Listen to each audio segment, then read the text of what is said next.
This story is titled, Ex-Wife Demands My Life-Saving Cancer Treatment Money to Buy Her New Stepson a Sports Car. When I refused, she dragged me to court and regretted it. Hey everyone! Before we jump into today's video, I need your help. We've noticed the channel is losing some traction, and subscribing is one of the best ways you can support us. It's quick, free, and it helps us keep bringing you awesome content. Your support means the world. Let's keep this channel growing together. Thanks so much. Now let's start the video. Hey guys, I never thought I'd be here spilling my life story like this, but honestly, I need to get this off my chest. Not too long ago, I, 34 male, thought I had my life together. Nothing fancy, just a solid middle-class setup. I had a steady job, a little house, and a family that I thought would stick by me no matter what. Turns out, I was way off. I was married to Ashley for almost 10 years. When we first met, she seemed like the whole package. Smart, funny, and knew what she wanted in life. She had this confidence about her that I couldn't resist. We got married after a couple of years, bought a little house in a quiet neighborhood, and thought we'd build a life together. A few years in, we had our daughter, Lily. She's 6 now, and honestly, she's the best thing that's ever happened to me. Being her dad is the one thing I know I've done right. Ashley and I weren't perfect, but I thought we had a good thing going. Sure, she could be demanding at times, but who isn't, right? I figured it was just normal married life stuff. Then, about a year ago, I started feeling off. I was tired all the time, like I couldn't shake this constant exhaustion. At first, I blamed work. I'd been putting in a lot of hours, trying to save up for Lily's future. But then I started losing weight and getting weird aches. Long story short, I ended up at the doctor's, and they hit me with the big C, cancer. Hearing that word felt like everything just froze. I barely remember what the doctor said after that. Something about treatments, survival rates, and how it wasn't going to be easy. I just sat there, numb. Ashley was with me, and I thought she'd be my rock through this. I mean, that's what marriage is about, right? Sticking together when life gets tough. That's what I thought. At first, she seemed supportive. She said all the right things. We'll get through this. You're strong, blah, blah, blah. But looking back, I think she was just going through the motions. She stopped asking questions about my appointments and started spending more time out of the house. I thought maybe she was just stressed. I mean, who wouldn't be? So I tried to give her space, thinking she'd come around. She didn't. One night, she sat me down and said, I can't do this. Just like that. She said she wasn't cut out for a life with a sick husband. She wanted someone healthy, who could still provide for her and Lily. I didn't even know what to say. I just sat there, stunned. She was calm. Too calm. Like she'd rehearsed it or something. Then she just let it all out. She wanted a divorce. Within weeks, she was gone. She took Lily, emptied our savings account, and left me with the house and the bills. The divorce process was brutal. She hired some big-shot lawyer who wiped the floor with me. I ended up losing almost everything. Our savings, joint accounts, and even had to pay $1,200 a month in child support. I didn't fight the child support because, honestly, Lily's my world, and I'd do anything for her. But still, it felt like a punch to the gut. So there I was, sitting in an empty house, trying to figure out how I was going to handle cancer treatments, pay child support, and keep the lights on. Ashley didn't care. She was off living her new life, like I didn't even exist anymore. And the worst part is, she didn't even try to hide her reasons. She told me flat out, I need a fresh start. I can't be tied down to this. Like I was some broken thing she needed to get rid of. Looking back, I realized there were warning signs. Ashley always had a way of making things about her. If I was sick with a cold, she'd complain about picking up the slack. If I worked late, she'd grumble about me not being around enough. But I loved her, so I brushed it off. I thought it was just how she was, and I didn't want to make a big deal out of it. After she left, I was stuck trying to figure out what to do next. I had cancer treatments to start, bills piling up, and no idea how I was going to make it all work. It felt like my whole world had been turned upside down. But one thing I knew for sure, I wasn't going to let cancer or Ashley take me down without a fight.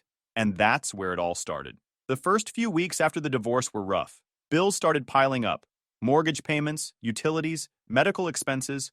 My health insurance wasn't terrible, but the copays for chemo and other treatments added up fast. Plus, I still had to send Ashley the monthly child support, which was pretty much my entire paycheck after everything else. I tried not to think about how she'd taken all our savings and left me with nothing but this house. I started treatment not long after the divorce was finalized. Let me tell you, chemo is no joke. I thought I was tired before, but this was a whole new level of exhaustion. I'd come home from the hospital, collapse on the couch, and barely have the energy to move. Some days, even getting up to make a cup of tea felt like running a marathon. But I kept pushing through because I didn't have a choice. I wasn't just fighting for me, I was fighting to be there for Lily. Ashley, on the other hand, was living her best life. She remarried within a few months, which wasn't a huge surprise. She'd always been the type to move on quickly when things got tough. From what I heard, her new husband was loaded, which explained why she wasn't in any rush to get a job or contribute financially. She'd send me the occasional text about Lily, mostly to ask for extra money for essentials like new clothes or school supplies. But other than that, she was radio silent. At first, I tried to be civil. I didn't want to make things harder for Lily, and I figured Ashley would eventually come around and realize how unfair she'd been. But she didn't. Every time I tried to talk to her about splitting the costs for Lily's needs or, maybe giving me a break since I was literally fighting for my life, she'd shut me down. "You're her father," she'd say. "It's your responsibility." Like she hadn't just taken everything and left me in the dust. I didn't want to tell anyone what was going on. I was embarrassed, honestly. I felt like I'd failed, not just as a husband, but as a father. But one day, I was sitting at work, staring at my growing pile of medical bills, and my coworker Emma noticed something was up. She sat down next to me and asked if I was okay. I guess I must have looked pretty rough because I ended up spilling everything. The cancer, the divorce, the financial mess, everything. Emma listened without interrupting, and when I was done, she said, "We're going to figure this out. You're not alone in this." I didn't think much of it at the time, but a few days later, Emma and some of my other coworkers surprised me with an idea. They wanted to start a local fundraiser to help cover my medical expenses. At first, I was hesitant. I didn't want to feel like a charity case, and I wasn't sure how people would react. But they insisted, and honestly, I didn't have a better solution. So I let them go for it. They started small, organizing bake sales and yard sales to raise money. Then someone suggested setting up a GoFundMe page. Within days, the campaign started gaining traction. People I barely knew were donating and sharing my story on social media.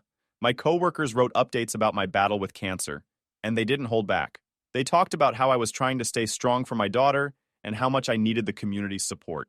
It was overwhelming in the best way. I remember the day we hit $10,000. I sat in my living room and just broke down. For the first time in months, I felt like I could breathe again. The donations kept coming, and before I knew it, we'd raised $30,000. It was more than I ever could have hoped for, and it gave me the chance to focus on my treatment without constantly worrying about how I was going to pay for it. I posted a video on the GoFundMe page to thank everyone who donated. I tried to hold it together, but I was so emotional I could barely get the words out. The support meant everything to me. It wasn't just the money. It was knowing that people cared, even when Ashley clearly didn't. Of course, Ashley found out about the fundraiser. At first, she didn't say anything, but I could feel the storm brewing. I should have known she wouldn't stay quiet for long. Things were starting to turn around. But Ashley ? She wasn't about to let me have that moment of peace. Of course, Ashley had to come along and ruin the moment. At first, it started with a random text. I remember it clear as day because I hadn't heard from her in weeks, except for the usual child support reminders, of course. This time, it was different. She wrote, "Hey, saw your fundraiser. Congrats on raising so much money. Can we talk?" I stared at my phone for a while, trying to figure out what she meant by, "Can we talk?" Knowing Ashley, it wasn't going to be a friendly chat. I ignored it, hoping she'd let it go. But nope. The next day, she called. I didn't answer, so she left a voicemail. In her usual entitled tone, she said, "We need to discuss how you're going to share some of that GoFundMe money. It's only fair, considering our daughter could use some of it too." I couldn't believe it. Share? With her? After she drained our savings and left me high and dry? I called her back, and it was one of the most frustrating conversations I've ever had. She didn't even try to sugarcoat it. She said her new stepson, yeah, she remarried super quick, had been wanting a sports car, and since I'd raised so much money, it was only fair to use some of it for him. I was dumbfounded. "This money is for my cancer treatment, Ashley," I said, trying to stay calm. "It's literally the only way I can afford to keep living." She responded, "You're still alive, aren't you? If you can pay for chemo, you can spare a little for the kids." The kids. She actually lumped her new stepson, who I've never even met, into the same category as Lily. I told her no. Flat out number. That money wasn't hers to touch. She didn't take it well. She called me selfish, accused me of using my cancer as a pity card, and then hung up on me. Ashley has never been the type to back down when she wants something. Over the next few weeks, she bombarded me with calls and texts. She said I owed her for all the years she spent putting up with me, and that it was only fair to give back now that I had extra money. It was insane. When I kept ignoring her, she upped the ante. One morning, I opened my front door and found a legal notice waiting for me. Ashley was suing me, claiming I'd hidden assets during the divorce, specifically the GoFundMe money, and that I was in contempt of our settlement. She wanted half of it, even though the fundraiser happened after the divorce was finalized. I felt sick. Like, actually nauseous? Wasn't it enough that I was battling cancer and barely making ends meet? Now I had to deal with this nonsense too? I called my lawyer, the same guy who helped me during the divorce. When I told him what was going on, he actually laughed. She's lost it, he said. There's no way she has a case. Still, I was stressed. Even if her claims were ridiculous, the thought of going back to court made me anxious. I was already stretched thin, emotionally and physically. My hair was falling out from chemo. I was constantly exhausted, and now I had to fight off Ashley's ridiculous lawsuit. But I wasn't about to let her bully me into giving her what she wanted. Not this time. My lawyer and I started preparing for the hearing. We gathered every piece of evidence we could. Medical bills, documentation from the GoFundMe page, proof that the fundraiser happened months after the divorce was finalized. We even got statements from some of the donors who knew me personally. Meanwhile, Ashley kept trying to rally support.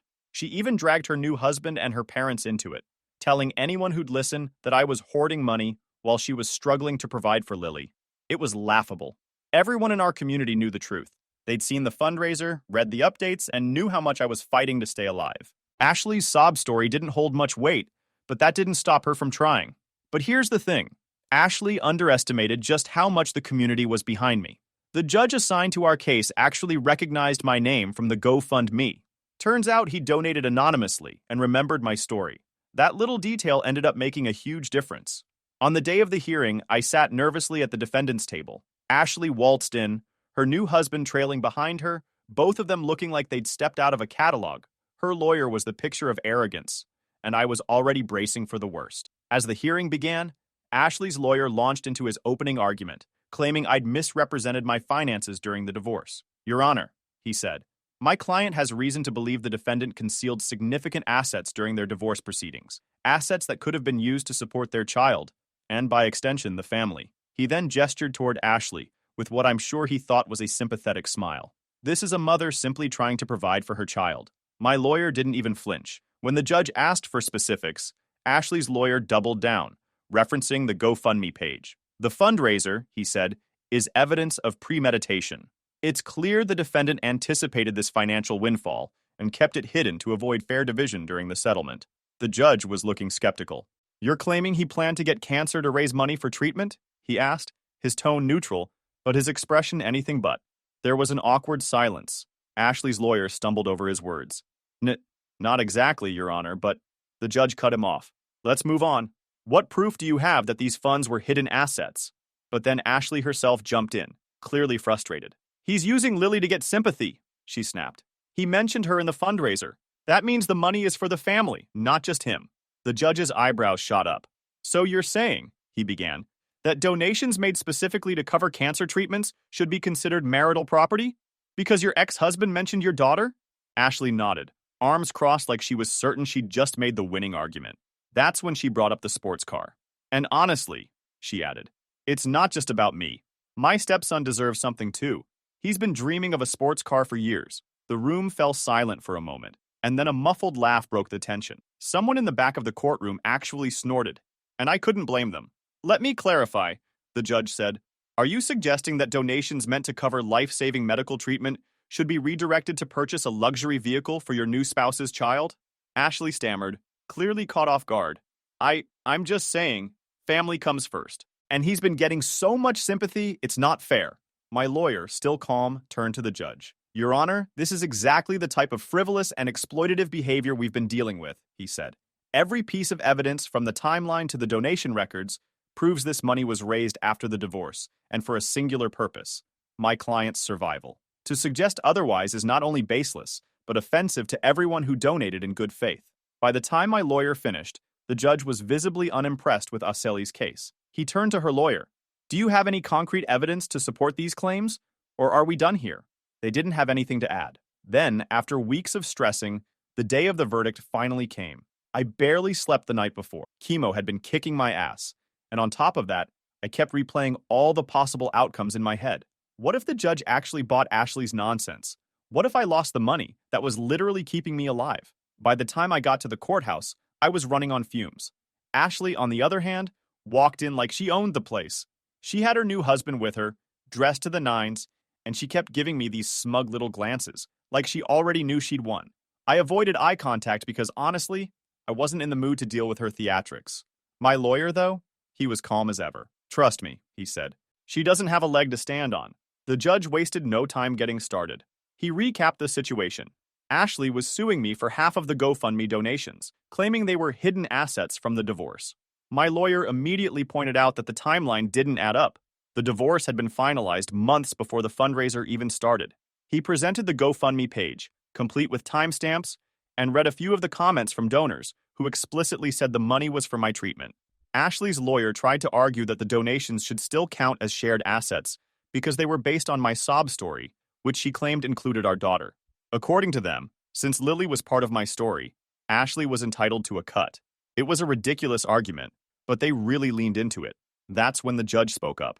So you're saying, he said, that donations made specifically for cancer treatment should be treated as marital property because the defendant mentioned his daughter? His tone was calm, but you could tell he wasn't buying it. Ashley, of course, couldn't help herself. She jumped in saying, he's using Lily to get sympathy. If he has that much money, he should be helping his family, not hoarding it for himself. I could feel my blood boiling, but I kept my mouth shut. My lawyer handled it perfectly. He calmly explained how every cent of the donations had gone, or was planned to go, toward medical bills, medications, and other treatment-related expenses. He even presented a breakdown of my insurance coverage, showing the massive gaps I still had to pay out of pocket. The judge looked at the paperwork, then turned back to Ashley. Do you have any proof, he asked, that these funds were hidden or improperly obtained during the marriage? She launched into this emotional spiel about how hard her life had been since the divorce. She talked about raising Lily alone, which was laughable since she'd taken most of our savings and remarried a guy with money, and how her stepson had been dreaming of a sports car for years. She actually said, it's not just about me, it's about the kids. The judge's expression was pure disbelief. Are you seriously suggesting, he said, that your stepson's desire for a sports car outweighs the defendant's need for life-saving medical treatment? Ashley tried to backtrack, mumbling something about family priorities, but the damage was done. The judge wasn't having any of it. He asked her lawyer if they had any solid evidence to support their claims, but they didn't. Then it was my turn to speak. The judge asked me to explain how the fundraiser came about and what the money was being used for. I told him about my co-workers, my friends, and how the community had come together to help me when I was at my lowest. I explained how the donations had literally saved my life, allowing me to afford chemo and stay afloat while paying child support. I was trying to keep it together, but I could feel my voice shaking. The whole courtroom was quiet as I finished. Even the judge looked a little emotional. Thank you for sharing, he said. It's clear that these funds were given in good faith for a specific purpose. When it was time for the ruling, I was holding my breath. The judge didn't drag it out. He dismissed Ashley's motion with prejudice, meaning she couldn't bring up the same nonsense again. He stated that the GoFundMe money was not marital property, that it had been donated specifically for my medical treatment, and that Ashley had no claim to it whatsoever. But that wasn't all. The judge went a step further and ordered Ashley to pay my legal fees, citing her frivolous and exploitative attempt to seize funds intended for life-saving care. He also reduced my child support payments, acknowledging my medical condition and financial strain. When he announced the reduced payments, Ashley's face turned bright red. That's not fair, she shouted. I'm raising his daughter. The judge stayed calm and reminded her that she'd taken the majority of our savings in the divorce, and that my income was now severely limited. He wasn't buying her act, and it was glorious. By the time the hearing ended, I felt like a weight had been lifted off my shoulders. Ashley stormed out of the courtroom, dragging her husband behind her. He looked more embarrassed than anything, like he couldn't believe he'd hitched his wagon to someone so entitled. That day was a turning point for me. The donations were safe, the child support was manageable, and Ashley's ridiculous claims had been shut down. My lawyer patted me on the back as we left the courthouse. You deserve that win, he said, and for once, I actually believed. You'd think after getting shut down so hard in court, Ashley would take the L and move on. But nah, that's not how she operates. If there's one thing I've learned about her over the years, it's that she doesn't know how to quit, even when she's dead wrong. It started with her blowing up my phone. I got texts, voicemails, you name it. At first, it was the same old stuff. You're selfish. You're ruining Lily's life. I can't believe you'd put yourself over your own family.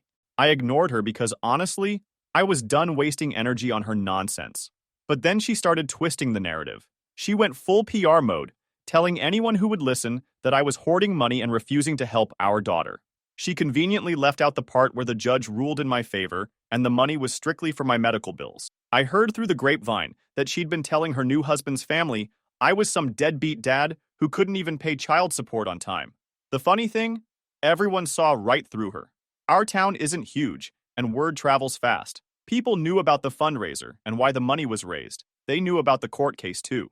Ashley tried to rally sympathy, but most people just saw her for what she was, greedy and entitled. But she didn't stop there.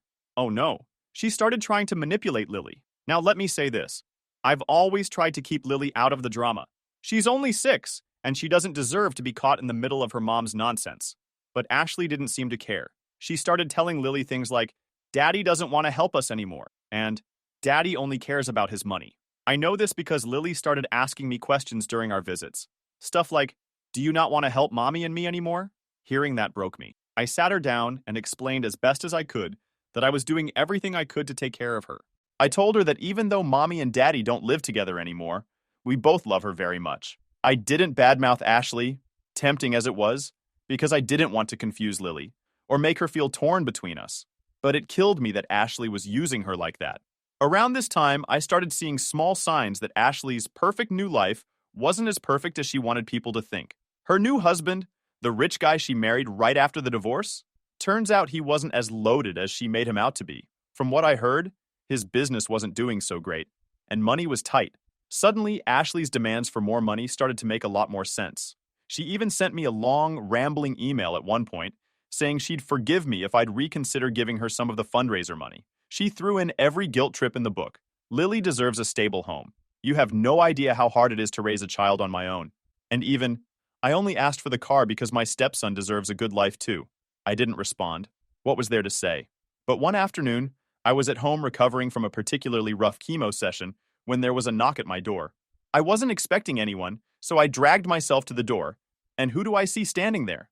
Ashley. She looked annoyed, like I was the one inconveniencing her. Before I could even say hello, she started going off about how unfair everything was. You've got this house, you've got all this money from the fundraiser, and I'm stuck trying to make ends meet, she said. How can you be so heartless? I stared at her, completely dumbfounded. Heartless? I said. You left me when I was at my lowest, took everything we had, and now you're blaming me because your new life isn't working out the way you wanted? She didn't like that.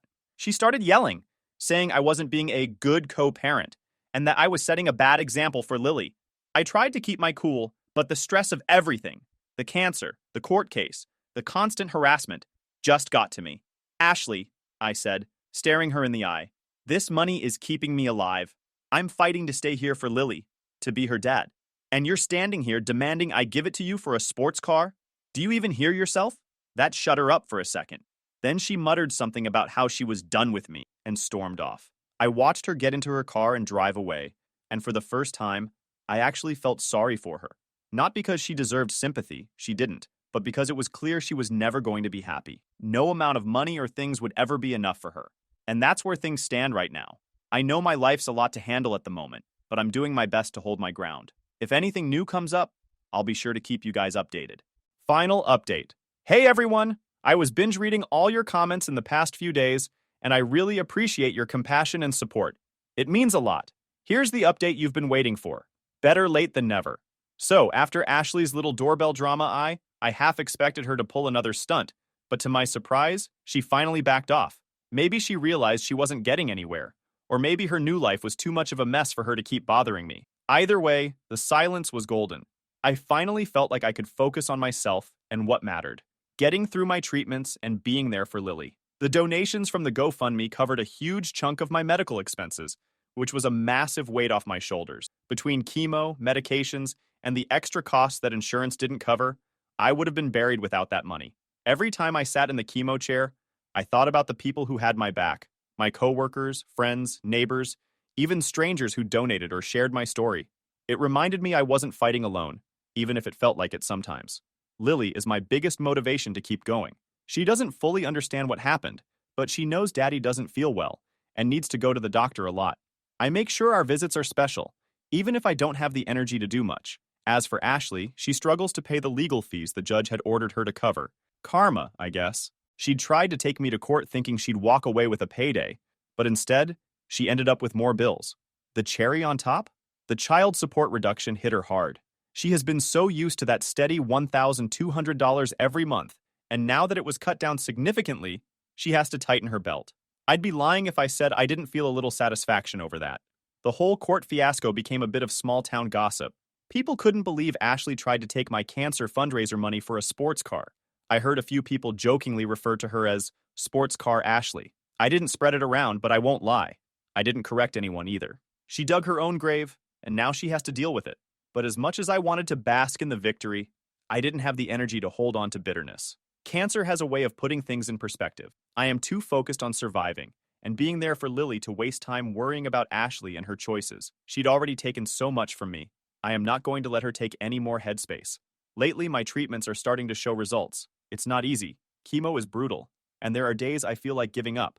But every time I look at Lily's picture on my nightstand, I find the strength to keep going. Slowly, I am starting to feel a little better. My doctors are cautiously optimistic, which is the first good news I heard in a long time. My coworkers and friends stayed supportive throughout the whole ordeal. They didn't just raise money for me, they checked in regularly, dropped off meals, and even helped with house repairs when I was too sick to do them myself. Their kindness is keeping me grounded. It's funny how people you never expected to step up can surprise you in the best way. As for Lily, I made a promise to myself to protect her from all the drama. She's just a kid. She doesn't need to know the details of what went down between her mom and me. I don't want her to feel torn or confused, so I am focusing on making our time together as normal and happy as possible. I want her to see me as her dad, not a sick person. Ashley and I still have to communicate about Lily, but I keep it strictly about her needs. When she tries to bring up anything else, like money or her latest sob story, I shut it down immediately. I honestly don't have the energy for her games anymore, and she seems to get the message. Maybe losing in court knocked some sense into her, or maybe she's just too embarrassed to keep pushing. Either way, she stays out of my business, and I am happy to keep it that way. And guess what, guys? I just finished my last round of chemo. It feels surreal. I still have a long road ahead, but knowing I have made it through the hardest part gives me hope. My doctor said my prognosis was improving, and I'm finally starting to think about the future. Not just surviving, but actually living. Looking back, the whole ordeal with Ashley showed me who was really in my corner and who wasn't. It taught me to stand up for myself, even when I felt like I had nothing left to give. And most importantly, it reminded me how much I have to fight for. Lily, my friends, and my own damn life. I'm still here, still standing, and still pushing forward. And that, my friends, is something no one, not cancer, not anyone, can take away from me. Thanks for sticking until the end. Wish me luck.